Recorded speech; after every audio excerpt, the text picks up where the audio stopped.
Our top story today is Russia, where the presidential election is now underway.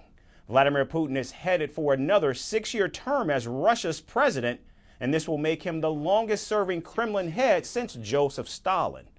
Russians vote today through Sunday across the country's 11 time zones, from far eastern regions near Alaska to the western enclave of Kaliningrad on the Baltic coast. The result is all but certain to extend Putin's rule throughout the decade and into the 2030s.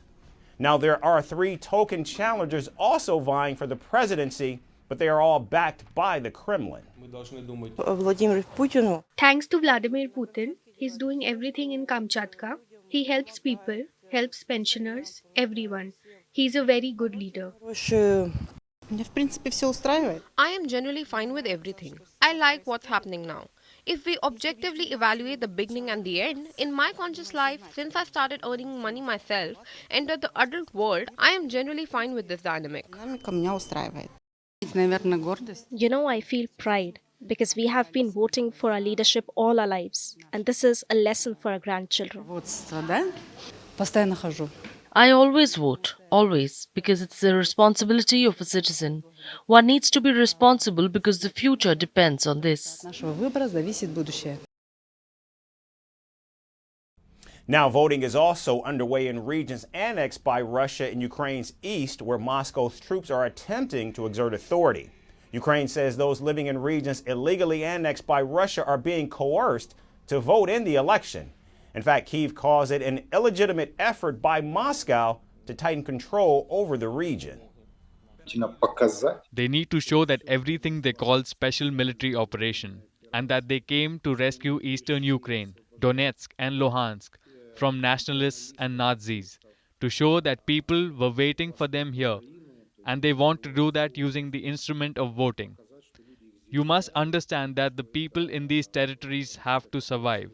They take part in dismantling the rubble or equipment. They work in communal establishments. There are lists here, and when they come to work, they are asked whether they voted or not. These lists are checked. A check is put next to who they voted for. So this is a conveyor where people are forced to go, under the muzzle of a rifle, or the threat of losing one's work, losing social benefits, medical support. So this is the compulsion to vote.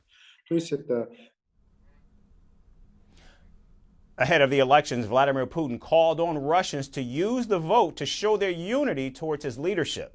The Kremlin says the vote will show that Russians back Putin's assault on Ukraine. The 71-year-old Putin has seen an uptick in his popularity. In fact, his approval rating is currently at 86%, up from 71% before the invasion of Ukraine. Now, this is Putin's highest approval rating since Russia's annexation of Crimea in 2014.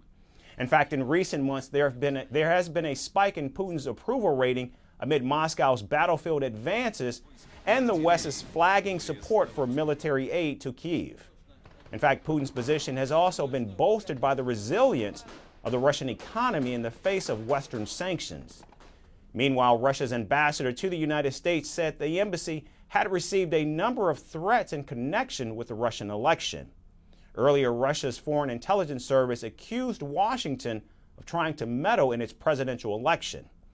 Russia claimed the U.S. planned to interfere and launch a cyber attack on Russia's online voting system. But the White House has dismissed these allegations, calling them false propaganda. From impeachments to inaugurations, if it's a political story, we are on the scene. The race for the White House is heating up. We're beating Biden. How dare he say that? If it's breaking news, we're live with the latest coverage. From the White House, the State Department, and Capitol Hill, we know the issues, but above all, we know the players to bring you the latest in-depth analysis on all the key stories that we're covering. I'm Eric Ham. Join me from Washington here on Firstpost America.